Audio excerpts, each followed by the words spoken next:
atya UPC yavaako entalo ezaali eruweero ezavaamu abantu okufa olw'obubbi bwa bululu kati bano ab'NRM olw'okuba nti batabani ba UPC babadde bagwaŋŋana mu bulago ne tugaa Kabira A ne Kabira B basisinkanye leero evvumbe ligenda kunyooka era ate UPC is married to NRM kati bwe twabalabye nga beekuba ne tulabanga abayaaye bawali ku ssaawa ya Queen nga beefumitafumita beekubakuba teke omanya babaako ebyabwe bye bagoba bayitako misinde naye era kiti still a lesson nti tewagenda tewakya eno government ekyasobola kuteekawo kalulu kali free and fair tekakyasobola kubaawo kubanga ekisokeye kiwabalabe be beekuba ne bateekawo babbye naye bagenza okulaba nga bw'onookwata enjovu ogiteeke mu kaveera ak'olukumi tejaamu n'oteekamu n'oginyigamu amatu gagaana okuyingira munda babbye ne babba ne bagamba nti akiganye kino tukite after all babadde Kato yabadde alwanagana ne Waswa ne bagamba oba Waswa akirye naye nga tewabaddewo nanke eryawo ekwexcitinga oyo omusajja oyo omukulu oyo professor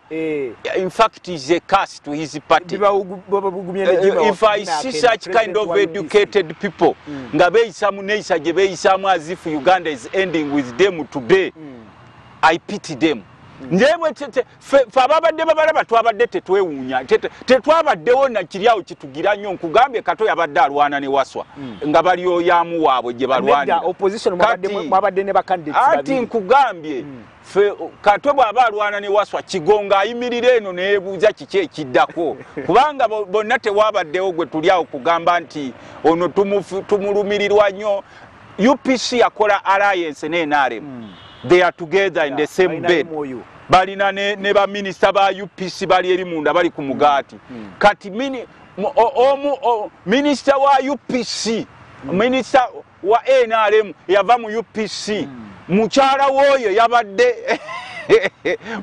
woyo yabadde akubagana n'oli owe NRM omulala akena kati okubalaba wali eri nga bazanyazanya batuzanyira ku bwongo there is nothing much they can change however it is a lesson if you assume tugenda mu 2026 appetite y'obubbi bw'abasajja bano mugiraba yeeyongera buli lukya ate tebakyalina nsonyi kakati bw'olaba omusajja agwa mulago mu kalulu ka by election akatalina kye kagenda kukyusa ko kuba ne bw'olyongerayo kati ababaka 2 tebalina kyusa mu parliament ate bweyongerako omu kiki kyegenda okyusayo mu parliament just okujja konti ono ni video gundi eyafunya agenze naye what can that lady change ero embeera egenda sigala so it is a bigger lesson era kitulowinga ne mwami Museveni baluwa gye yawandiise Bukedya we know that Museveni is good at rigging even himself to contesting obuwanguzi bwe bino si bya absolute TV byange nga Luttamaguzi bivunaanyizibwako nkola disclaimer Museveni yabba entebe yaffe y'obukulembeze era naye agimanyi wali yanyakula obunyakuzi kakati nebuuza jjajja moral authority nti ku bululu babadde babba mwalaba akaluka ekayunga kali kakufana kuwona ng'olaba onajjayo emundu anajjayo ejjambiya ne tubuuza kano kakyali kalulu naye twewuujiza mukulu Museveni gy'ajja moral authority okwekuba mu kifuba nalabanga ebyekinaana ebyamutwala mu nsiko bibino bikomawo kankubuulireko setaani ne bwe yeekuba mu kifuba n'agamba nti Yezu gwe mwana wa Katonda kuba ne Setaani ayogera nti Yezu mwana wa Katonda naye n'asigala ng'akola ebikolwa bye ebyokubba okutta n'okutulugunya kiba tekiyamba kati okwekuba mu kifuba for us we know as politicians abatatunuulira wano kumpi Mr. Museveni is targeting some individual in Bukedya. Really? Yes. Tachogerera mu Museveni talina gwe mbuuza nti Museveni akyogerera mu mutima kyo gwe bwa Seruganda nti kuluna obukya baba otya okwewala ekifaananyi ky'ekinaana nkugambe yabadde amaliriza wano ate kyabadde oyamu yabadde akamaliriza ebbaluwa ate kyabadde oyamu Panga for us we know he is targeting a certain individual ni Bukedia. Waliwo gwe yali targetinga wano ku byamabaati namuseererako yagenze okwekanga nga takyamusobola amuseereddeko nga bw'okwata ekyennyanja ne kikuseererako mu nnyanja ne kigwayo okuddamu okinoonya okikwata it becomes a tag of kati ebbaluwa ye w'ogitunuulira n'otunuulira how it behaves kubanga elections now is becoming a war bwe mugenda mu kulonda kuba kufuuse lutalo kati ye yasazeewo mbwe entebe ye eri gazetted permanently nga bw'owulira nti mu UN nti waliwo permanent seat ey'Amerika yo tekwatibwako kati tugenda mu kulonda mu ye Museveni alina permanent seat ey'obwa president n'olwekyo with huko kuruko aba alina okudda kakati that is a bigger lesson nti olaba babba obululu bwa by-election ne bawandiika bino ebibaluwa ebibabateeka mu diversion Mukulu Museveni yekubye mu kifuba ng'akimanyi bulungi abaana ba Nuupu abasinga bakyali makomera abalaba nansinga wounds because of last elections n'abalaba kyabateekako ebisangosango then tuba tulina okuba tooki tumanye nti we tulaga si wangu naye honorable ng'oggyeko kyoyogedde nti yandibanga alina ebigendererwa bye ebirala president mu baluwa ye Bukedde tolowooza nti eyinza okuba erina kyeyazannyeewo mu kalulu ka Oyamu abamu ne beekuba mu bifuba ne baga nti nedda yakwogera tetukola ate Oyamu akalulu k'Oyamu nkugambe bakutte enjovu ne bagireetera kaveera kati bagitadde mu kaveera nga bwe bateekayo ng'amatu gafuluma ebweru bateekayo amatu ng'omutwe gufuluma ebweru oli yamusinzeeko obululu kaaga kuba kabbira abo obwedda boolaba beeswanta bakubye okubribinga bazzenga ne batiikinga ne bayiwamu wali what will you do kakati we tuteekube mu kifuba ate kitinga okutwewunyisa abantu abali mu bintu bino basajja bakulu these are not juniors abagenda mu kubba twetaaga tumanye nti okulonda lufuuse lutalo naffe tugende nga twetegese tegubeera musaayi awo okwetegeka muba mugenda kwetegeka ate musaayi kakati nkugambe walabye ekyabaddeyo ono yakawandiika ebbaluwa ebawugulaza oba baguumaaza ate they are doing almost the same things they did in Bukedia or they did in Kayunga so there is nothing to learn about these people apart from continuous lamentations ate ffe tulina okustanding out tumanye nti betugenda nabo babbi none of them asobola okunywa buli wobakwatako n'obatwala ku DNA ey'obubbi yabwe testinga ne positive naye nedda owa NUP eyafunye obululu 403 naye asobola oga nti bamubbye kakati nze nkugambye mazima nti buli kalulu konna kabeera kawangula n'awangulwa kati nze ne wakubadde owa Nuupu oba yakutte kyakusatu tujakuna twetaaga free buli omu abeerako waabo ow'amaanyi kati ffe wano mu Buganda region wano n'oyogerako nti ndi wa UPC ekisooka oba weekolimidde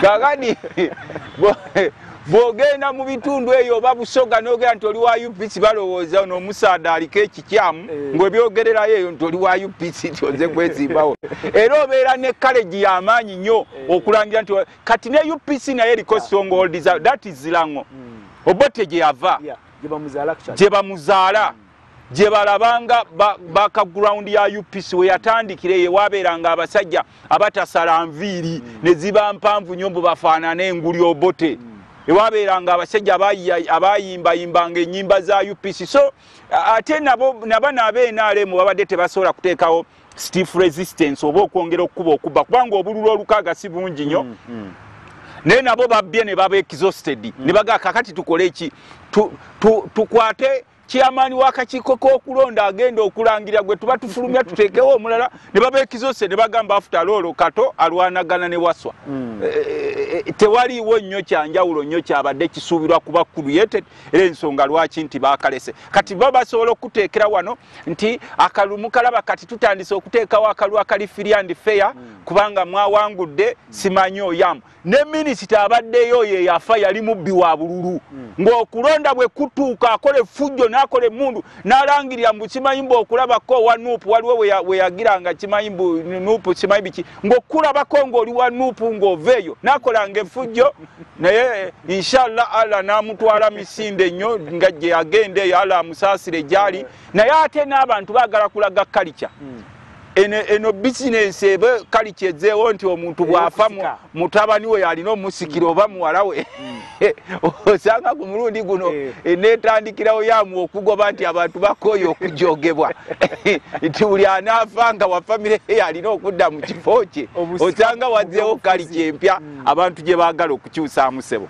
Okay, nga tugenda nga wanga twolekera 2026 simanyi oba olina lesson engundivu gyosobola okujjamu. Yes, 2026 ddala n'aba opposition nti bano aba UPC wadde ekiki oba ki bakoze statement nti eno waffe eno naffe buli omu alina ewaabwe buli omu alina ewaabwe wootamujogera tewaliwo atalina waabwe kati waliwo n'ekibiina ekimu ekirina omubaka waakyo MP omu mu palamenti ekibiina ky'abasaalirwa ekya Jema bw'ogenda ewa Jema mu maka g'abasaalirwa naye bagamba abajema yewaabwe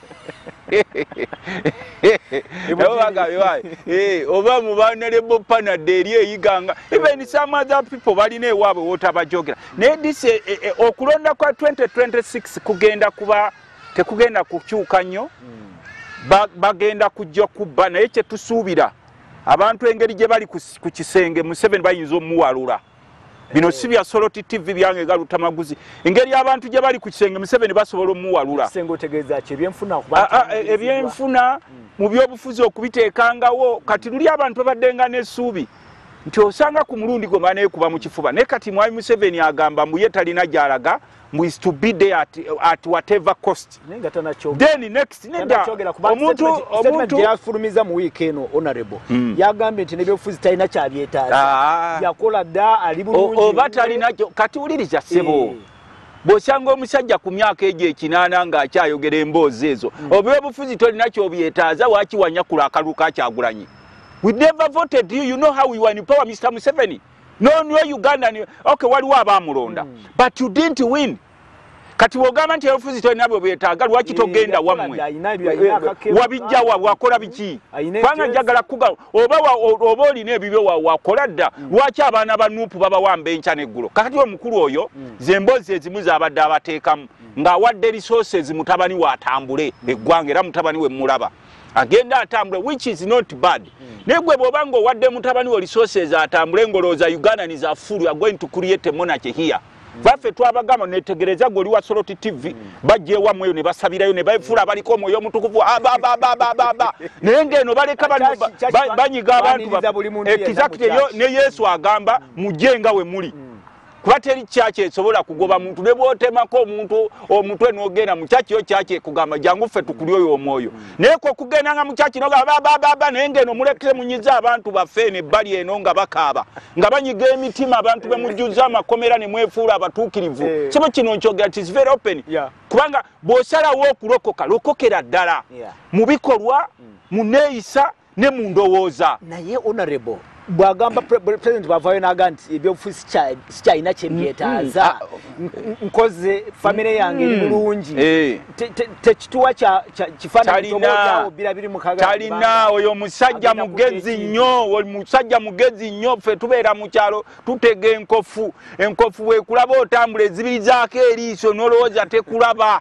kumbe ekubaza oyo mukulu yamanyi Ntebe alina kubeera wali ne supagulu awatali buyinza tabeerawo efujjo lye bakola ku bannansi baali badde if you know you are satisfied why can't you give us a chance and you go just like other people have done. Walabye omusajja we Senegal kyakoze Sali yabadde akomyewo ku kyokusatu ng'alina obufubuka bumuwaga n'abalalala nti muzeeyi komawo ku kyokusatu gwe wekka alina vision nga ne baagaba mukulu Museveni ekyankwanzi mu yekka alina vision ate ng'akyali muto naye bamugambye nti Sseruganda bw'oba ozannya ebyo ebiboozibozi bye ebyokusaba third term bitwale eri ewalala eri abantu gye babamalako okutegeera ne bagezaako okukyusa ssemateeka abantu batadde protest Senegal ndowooza wagirabye for some good time yagenze okulaba nga tajja kumalako najjukira ebyagwa ku babagibo najjukira kuono mu Nyama Gaddafi n'abanga yakave Ukraine alaba ebiriwo n'agamba after all kati tokyalina safety yonna kasita obanga obadde dictator n'agamba banayisige nakukola kikudda kakati mukulu Museveni okutandika okuleeta emboozi ze ng'alina mu campaign. Some of you don't know that Museveni is campaigning. Kuno kwolaba atambula mbusimanyi ngenda kulwanyisa bwavu is campaigning. Kakati ne mu parliament alina kyaleeta nti ni kesi wana amaanyi gamuwedde kubanga is almost 80 years. Egimanyiddwa naye giri egitamanyiddwa ayinza okuba ayingira ekyenda. Gino egimanyiddwa gye yeeteekako naye gitamanyiddwa ayinza okuba ayingira ekyenda. Naye bw'abanga ddala nga mu butuufu ng'alaba akooye jjukira alina nekyaleeta mu palamenti ekyokulaba nti palamenti yeronda pulezidenti ekyo nakyakireeta kakati mu okuddaawo bw'omukulu yagambye mbu alina obugagga bwe bw'obwa pulezidenti tabwetaaga weegendereze ennyo abasajja bano bagezi nnyo bawugula nnyo ne bakwebasa ne bakufuulinga ne bakuggyako okutegeerako omuntu agamba nti akooye obwa pulezidenti alina obugagga bwe buli lukya bongera kuwamba bannansi bajjuzza amakomera ne bajjeno b'amagye nakubuulirako wano nti bajjeno b'amagye abalya naye essaawa 11 nga bayingidde edda ebisaakaate n'omugamba afande ekisaakaate ng'okiyingidde budde omusana gukyaliyo nti bw'oba ova kulanka ezo okwambuka waggulu sefuteyo ntono nnyo kati mu Uganda ate nabo ne bakola amalala gaabwe babayitawo ne bateekako obugombe buno obulaga uncivilization ffe tutambula mu nsi ezaakula kizibu osanga minisita ng'agenda awogganya ebigombe bino bye muwogganyiza bannansi pipipi mbona lebo wuyo ayitawo so what you are passing so what bw'oyisaawo emmotoka yo ng'egenda silent nga teriiko busayireni tebategeera nti waliwo minisita ayiseewo oba omukungu gundi so oba nammwe mutera okubeerako nabo naddala mwe ng'abamawulire please educate these people. Ekyo kiraga lack of civilization okuyisangawo emmotoka nga zireekaanira abantu emmotoka ezirina okuleekaanira abantu ezikola we zirina kuba ambulance ezi naye si binomba okulaga amalala n'okulaga bunnakyalo mbugundi ayitawo tumusiime wuyo ayitawo pipipi abamu n'emmundu ne mugenda muzisonga mu bantu nga mujjayo n'amagalogalo mwagala gasonga mu feesi z'abantu balabe nti muyitawo please kakati ebyo Museveni wamala okubisoma n'asoma ne trend gye tuli mujjukira tuli bubi mu byenfuna n'asoma emitima gy'abantu bakaabiza amaziga for almost the last 40 years. Very many Uganda tewali family etakabyeko ku lwa Museveni wano. Kikugamba nze ng'ava eruweero ffe waffe buli maka g'olaba Museveni bw'aba tegamukaabye ku lwa abantu baabwe kufa gakaaba ku byenfuna okufa. Wano mu Uganda munnansi atakaaba Museveni ku lwa bulamu bw'abantu be akaaba ku lw'ebyenfuna oba ku lw'ebyettaka. There are so many people who are being evicted. Kakati wewe kuba mu kifuba ng'oli mukulembeze ayagala kutujjisaayo ngoma zaffe nti agenda kubanga bw'atandika kino kuba bwentunula ebbaluwa ya president n'agamba nti nkoze ninawo era ebyobufuzi byammwe sikyakola sikyalina nnyo takulimba era n'olaba n'ebbaluwa ng'eno gye yawandiise ebukendeya n'agamba nti ebyaliwo ku mulembe gwa Muwanga tetwagala kudda mu bikola ki ebyatwala mu sikwate tebidda wano tetudda mu ebyo ebyekinaana nindako n'addamu ne mabega ebyekasese walaba engeri gye yavaayo n'anenya UPDF n'abaga nti naye intelligence yabaddewa ne Somalia ojjukira president olaba nti alina trend gy'atandise okukwata ngalinga kati oba oliawo n'okuninya ababe mwana wange wuliriza ssebo muto wange tumusime munnange sitaani bwakugambanga nti ndokose tomugulirangawo luggi sitaani bwajjanga mu kereziya nti mbadde nkugamba wali kyombuza nti mwami Museveni atandise okwekuba mu kifuba tannaba yavaayo ku tannaba n'agamba nti kijja kityo okuba omusumba bw'abeera mu kkanisa n'alabanga omuntu abadde akuba ekkanisa ng'avumirira ebikolwa by'ekkanisa nga anyiga abagoberezi b'ekkanisa naye omuntu oyo n'agamba nti ndokose n'ajja wali ku katuuti no Bible egamba nti ebiddugala bitya doesn't matter munnaye nkubuulireko kikino olina okimanya nti amanda ogamanya agafumba ne bw'oleeta epipa ya omo tesobola ganaaza ne geeruka Government endale mwetuusa. Wetuuse Museveni alinga eryanda mwembalaba mubalese pipa ya omo enaze eryanda olimanyi kyako buli tukule lifuuke eryanda litukule lifuuke lyeru bwebale nnyo Mukama era tekisoboka omusajja ono okuta obukulembeze kubanga eggwanga buli balikwata bati balikutte nno balikutte buli kimu ekiriwo mu ggwanga kyabwe buli kirimu bakitaddemu oluseke obugagga bw'omutaka bwabwe amayumba ago gonna golaba galinga amawooteeri gaabwe obugagga bati nze nkugambye ebyange sebo si bibyo nakugambye nataddeho disclaimer ebigambo byenjogera ku Sot TV byange nga Luttamaguzi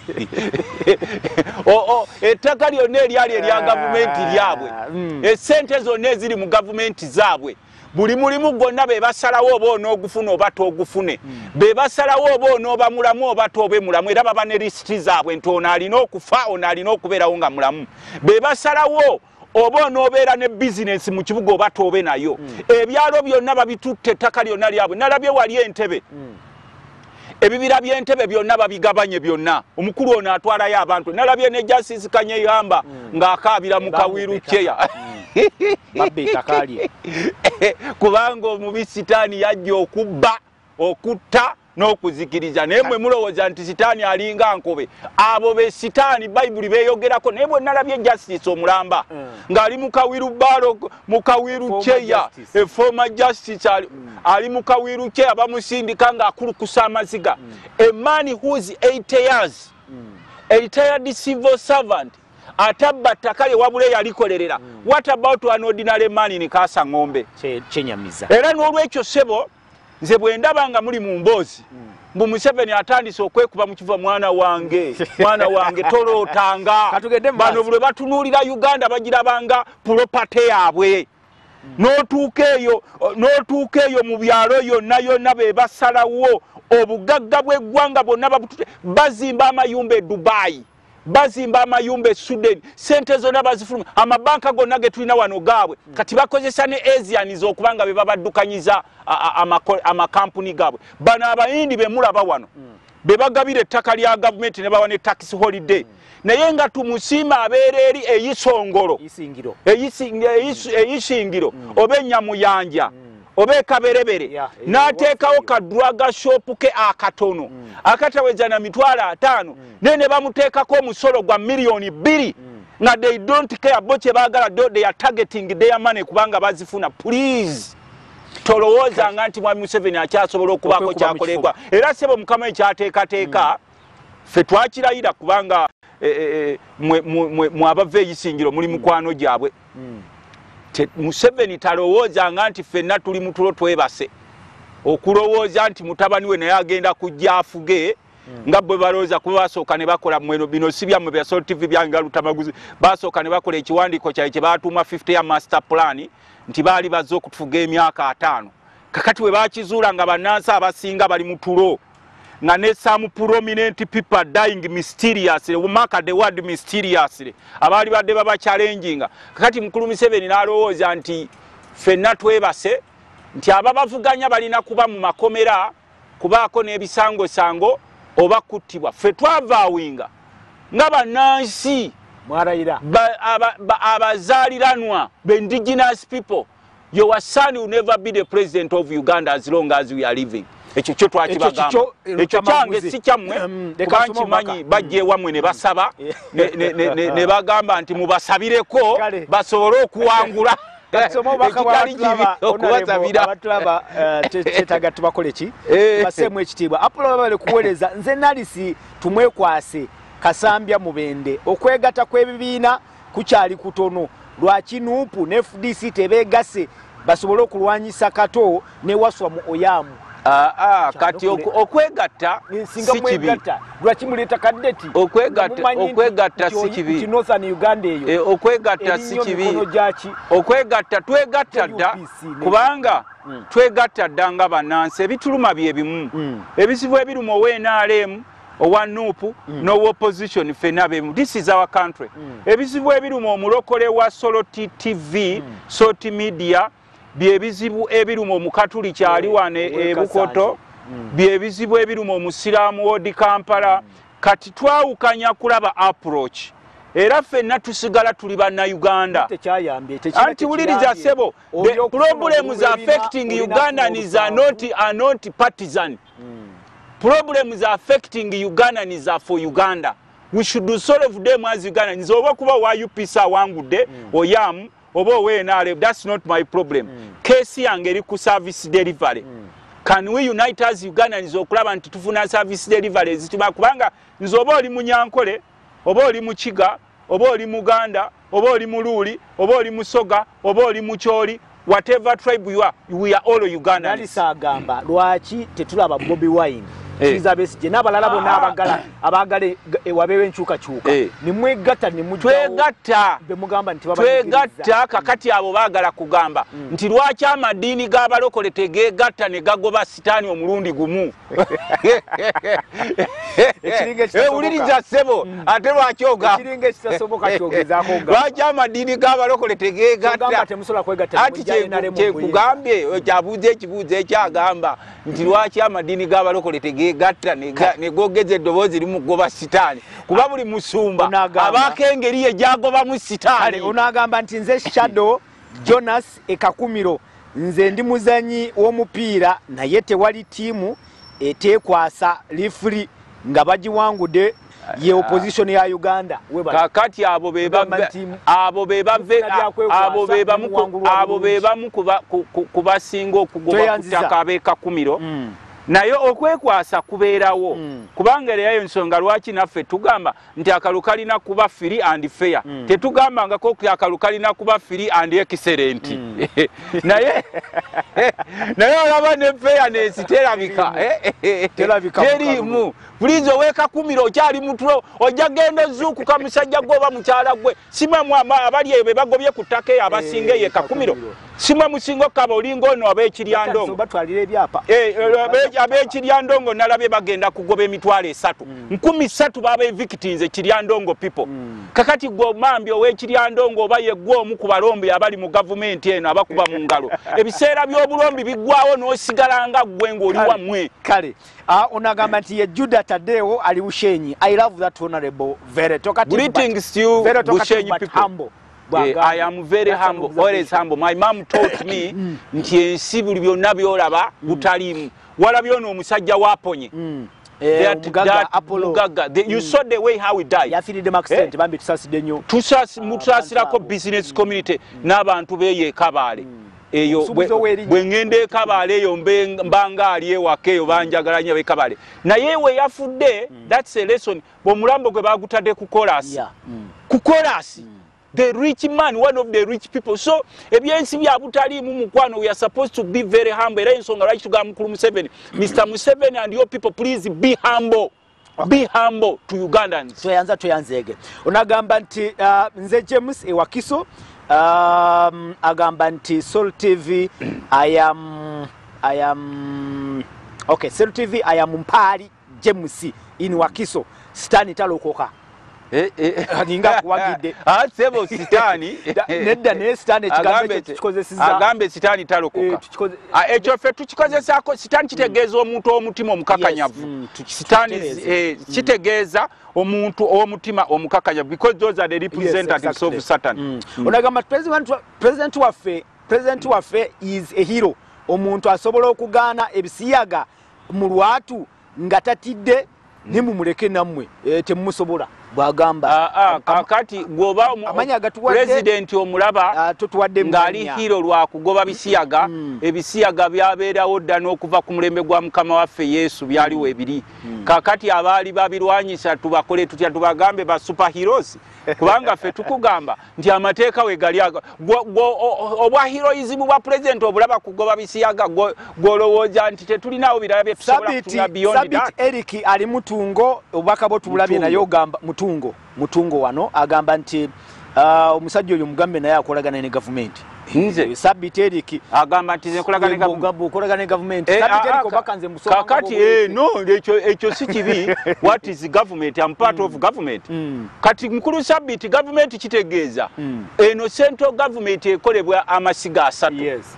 executive legislature ne judiciary nze nkola amateeka sebo bo badde tokimanyi I am a lawmaker era bwe baba boogera ku government we are talking about us legislators banga teeka bwe mbandiyisizza njagala kuwa kyakulabirako I'm a vice chairperson Pakalo government mbadde eyo nga tukunya abantu obadde olowooza mbakunyanga mulimi waliwo wenyambala enmeeza nenkugamba kati now I am government nenzijja nenkwata I am government oba obadde tokimanyi opposition okubeera mu government tebeera government nedda government erina tugayita masiga government ekolebwa amasiga asatu nze omu ku siga erikola government esiga lyange erya parliament yes oyo abo tubasomesa bakapera abo babaogera mu kuli abo I am Jordan from Jinja. I thank Mr. Luttamaguzi. He has a heart for this he has a heart for this nation and he has always stuck to his issues concerning the nation. He's a good leader indeed.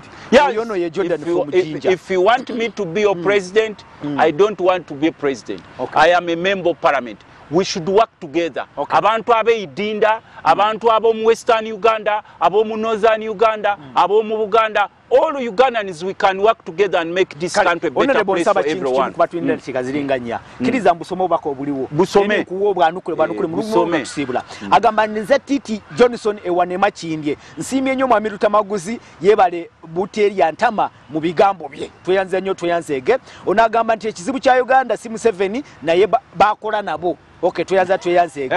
Tuita mu bangu. Mr. Wamala from Kawempe. I love Mr. Luttamaguzi. The economy is captured by a few. How do we get the returns from our taxes? Echono kibuzo kinene nnyo nti abantu ababulijjo bateekwa kukola ki bateekwa kubako kibafuna ekiva mu misolo gyabwe. I am Ntambi Vincent from Kirinya Bweyogerere. He is the most opposition leader I love most because he is always on truth. Thank you so much Ntambi ali Bweyogerere olwakadde bannange mu nsonyiwe. I am Eddie Luwaga from Buyala. Buyala. Mr. Apollo, thanks for serving the nation. Greetings from my favorite honorable, the freedom fighter. Bannange. Ate muwanye nnyo ne muyitawo Luttamaguzi abantu bakuwanye. Kino omukwano gwange wuuno mukwano gwange sebo nkutumidde salute ASP Twine Charles omumanyozi Twine mumanyi mugezi wa CID yes twali kumwe agamba nti salute my honorable boss Luttamaguzi parliament no yes afande Twine you should salute us. Agamba I love his stand in recovery of the fraudulently taken money in local government. Yeah, tukoze ogwaffe nenaffe kye tusaba. I am a member of parliament. These officers, men and women, deserve better. We enhanced your salaries, your officers. Twabongeza omusaala mwe b'officer b'amagye na police. No one should play with your money. We want your welfare okubanga etunulwamu. Nze siri wa police, siri wa amagye. Njagala kuwa ekyokulabirako bw'oba ogenda ng'oddayo. Genda otunula abasirikale baffe basula abapoliisi bali ab'ebukoto. Omusirikale asula atya mu kitenti? Please you government. Omusirikale omusalako otya amasanyalaze. Omusirikale omuggyako otya amazzi.